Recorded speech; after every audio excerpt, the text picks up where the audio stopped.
Financial Modeling, your go-to destination for all your financial modeling needs. Today, we are going to discuss about the mobile app financial model template. So this template is a robust financial tool designed for mobile app developers, entrepreneurs, and financial analysts who need to build accurate financial forecasts for their application business needs. This is an easy-to-use template which allows you to input a variety of key business assumptions, ranging from user acquisition cost, organic downloads to different revenue streams like subscriptions and in-app purchases, and then converts them into detailed financial projections. Whether you are seeking investment, planning growth, or monitoring performance, this model provides an insightful and organized way to forecast revenue, expenses, and overall profitability. So this model contains a variety of sheets such as dashboard, KPI sheet, global drivers sheet, assumption sheet. Then it has projections for revenues, the cost. Also, it has working capital and CAPEX requirement sheet.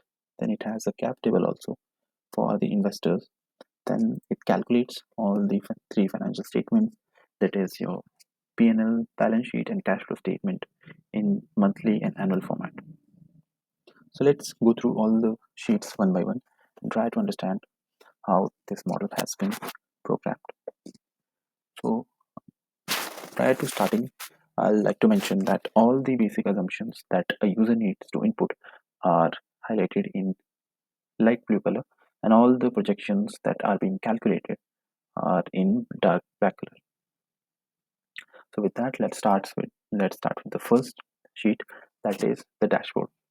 So a dashboard gives you a holistic picture about all the KPIs that are there in the financial model.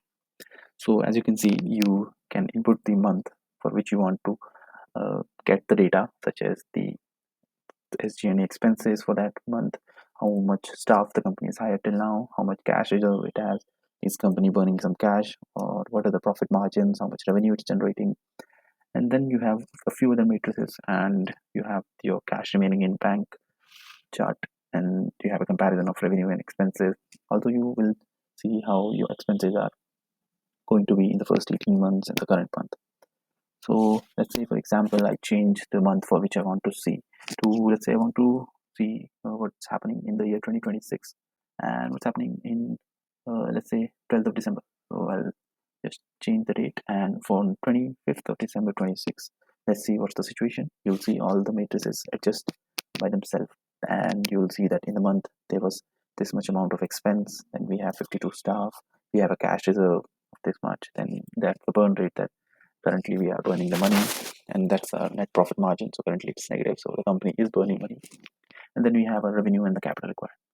So months to reach profitability will show us that how many months that the company needs so that it can become profitable. So the runway shows us how much month of amount of cash the company has left over until it runs out of money. Let's say I change this to 2028. You'll see that this runway has changed to profitable, which means that the company has become profitable. It has started to generate profit. Here's our profit margins, and we have a positive cash reserve. We have increased our staff, so that all we can measure from here. Next up, we have some KPIs. In this sheet, we can check out at this date how many monthly active users we have, and what's the monthly run rate. We have a revenue per monthly active users. Then we have our cost per install. What's the cost of acquisition for our company. Then we have our total new downloads, cumulative downloads, and we have a chart showing us how much revenue is being generated by different categories, such as the ad revenue, our in-app purchases, and the subscription fees. And also we get to see how our matrix of revenue per monthly active user is faring out. Therein also we can change the date and see like what's happening in which month or whatever date. So we'll see that in the first month of 2026, that is January, we have our monthly active users as 13,764, and our cost per install is $4, and we have a new download standing at 17,000, and cumulatively our app has been downloaded by over 220,000 people. So next we have our assumptions and global drivers. So from here on, we'll see that whatever inputs for these two sheets, global drivers and assumptions. We'll look at what are the inputs that a user needs to give so that the model works. Driver sheet. In this sheet, the user can enter the details that are required for the functioning of this model, such as the currency that they want to enter, the start year of the model, amount of capital that the company has before starting, tax rate assumptions, the discount rate. Then the user has to mention what will be the paid marketing budget. Because in case of mobile apps or any other application for that matter, it is well known that we have to run marketing ads, campaigns to get the user to download our app, and then on from there the user gets converted or they buy for the subscription of the app, and all that happens. So first we'll decide what will be a paid marketing budget. So herein some values are there that we need to input, such as the campaign start date, the starting marketing budget, by how much you want to increase the budget per month, and the maximum paid ads marketing budget. Then we have some of values such as cost per install. So you can say that the cost per install of your application might change from month to month. So you can define the minimum limits and the change that it might have in the coming years. And then we have organic downloads, key parameters. So here we have the similar campaign starting date. Then we have apps download for first month. Then we have monthly increase, and what will be the maximum limit of downloads. Then we have the conversion rate. So let's say 100%, 100 people or users sign into your app or download your app, how much will get converted into active users and how much will churn out. Then we have retention rate to active users, is how much of your active users will be retained in the next month or next year. Then we have our tax assumptions. So what will be the income tax rate? What will be your fiscal year? Then we have a tax payment month, as in what month the company will be paying the taxes. Then we have our PAT assumptions for different sources of revenue that we are going to have. So typically we'll have four sources of revenue. First is our ad revenue, second will be our in-app purchases, third will be our subscriptions, and the fourth revenue source is something that you can decide whether you want. There's something else or there's another way in which your application can generate revenue. Then we have some spending categories such as growth, operations, R&D, legal. So these all are there. So in the global driver sheet, these all are the assumptions that we need to input.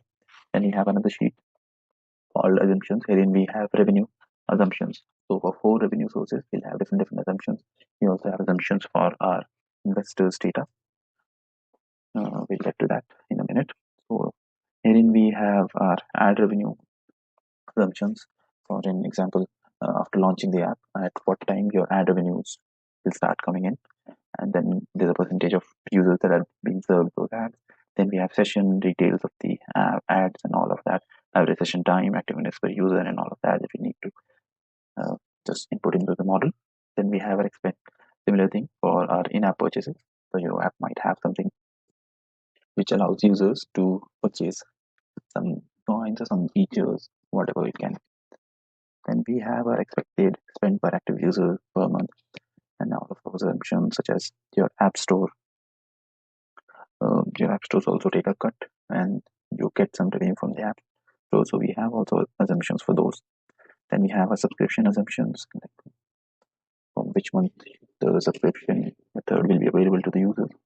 And then we have the conversion rates, like how much of new monthly active users will activate our plan and all of that, and what will be the general subscription format, whether it is monthly or whether it is annually. We have that also. Then we have our platform fees, like which platform is going to charge how much for 1 year, after 1 year. Then we have our SG&A cost. So these are something such as positions in charge of support or success. So it's a defined category, and for increasing number of users, this type of support staff needs to increase. So here we have defined this as 1,000. So one agent can handle 1,000 customers. So if the number of users exceed from 1,000, we need to hire another junior customer support. And we have our expense group, which defines the salary of our junior customer support. Then we have our COGS, our CAPEX details, what will be the depreciation time, what are the different categories that we are trying to put into our capital expenditure. Then we have our inflation indicator, and we have the details of funding rounds. So you can have a pre-seed round, our seed round, our Series A, Series B, Series C round. Herein we have the round details and the date on which we'll raise this round and what will be the expected amount that the company will be getting. So all these details we need to enter, and then we are set to go, and we can start seeing some results. So in the revenue tab, we will be calculating the revenue that our app is able to generate. Again, there are 4 categories. Our revenue can come from either the ad campaigns or the subscription that the users take. Yeah. And you can also mention another category. So it is a different category and an in-app purchases of that. So here you can see that we have the year and month dedicated in this row, and we have the project month and project year mentioned here. So you can get a good understanding how all the months are going and how the particular figures change. So in app downloads, we have some matrices such as total marketing budget, what will be the cost of acquisition, then we get to what will be the paid downloads, what will be the organic downloads, and then we get the total new downloads and cumulative downloads up until that point. Then we have the active users, will be the monthly active users. There will be a churn rate, so some users will get lost from our app, and we will be losing some and adding some users. So in the end, we will have the total monthly active users. And then we have the number of agents or junior customer support we need to have to serve those customers. Herein, some calculations are there, such as the customer acquisition cost, lifetime value of customer. So, in these matrices are there. Then we have a consolidated view of ad revenue, in-app purchases, subscriptions, and different source. So, for the first source, that is from the ad revenue, we can see that in some key parameters are here, such as ad support sessions per user. Then we'll calculate the total minutes that the user is spending in the platform, and according to that, how many ad impressions are being generated, and then we get to the ad revenue. And after that, there is second category, which is in-app purchases. So let's say this is the amount of revenue that is being generated from in-app purchases. We'll have the cost of app stores, and then we'll get the net revenue from that. Then we have subscriptions, and we have to see from how much monthly active users, how many are getting converted into paying customers and who are subscribing to our app. Then we have a churn rate, which will result in losing of some customers. Then we have total customer at the end. And then we have our cohorts, which is we'll see how many customers are just renewing a subscription and what's happening. And the lost customers will tell us how many customers we are losing. Then we have some more matrices, and we have a bill cash flow will tell us how much cash we are receiving from our customers, because it might happen that we'll receive payments from the app stores after a delay. So here we have the summary of this line item, and then we have our last source, which can be something else. So I've left this blank, but you can program it to, let's say, another source of revenue. Then we have our COGS, which are basically your server infrastructure cost, your payment processing cost, and any other cost that you might have while running your business. And then we have just these costs at this moment. If you want, you can add a new parameter and just pull it in, and the model will work. Next, we have a staff sheet. Here we have different categories of staff that a company needs to hire. So we'll have CEO, office manager, we have CTOs, VP products, we have senior, junior developers. In marketing team, we have VPs, senior marketing team, junior marketing team. We'll define the categories such as what is the monthly cost to our companies, which is also cost to company. Then we have the annual salary, what will be the payroll benefits. So the blue line item that you are seeing, these are the ones that we have to input, and the dark ones get calculated automatically. So we just have to enter the annual salary, payroll taxes, and benefits, and what will be the increment. And we are also supposed to enter the higher of particular designation. Then either we can set that how many hires will get added per year, and how often will that happen. It could be that for some roles it's never, so we'll only have one CEO or CEO. But in case of senior developers, we might need to hire them annually or quarterly. Then we can point the restrictions that we might have on our team. So this is the amount of team members that can be there, and that's the maximum cap limit. For junior customer support, this will be scaling up according to the number of monthly active users that we are going to have. Then we have our SG&A, which just counts our first will be a PP cost, that is your amount going into salaries. Then we have marketing and growth cost, and then we have rent, advisory, professional services that we might take. We might take tech support and services. There could be some insurance and utilities that we might need to pay. So herein all these parameters are there. Then we have our working capital and CAPEX sheet. Herein we will be seeing what are the assets that our company has and how they will depreciate over that period of time. So there are different categories such as computers, office fixings, furniture, telecom equipment, some servers. So we are going to have that. So we have our depreciation schedules down here for different categories. So for computers, we have our depreciation schedule here. For the other categories, such as the office fixings, we have our depreciation schedule here. So that all calculates and it just sums up at the top, wherein we can see that this is the depreciation that has happened throughout the year, and that's the capex that we did, and at the end we get the total capital expenditure that we have done. So next we have our cap table.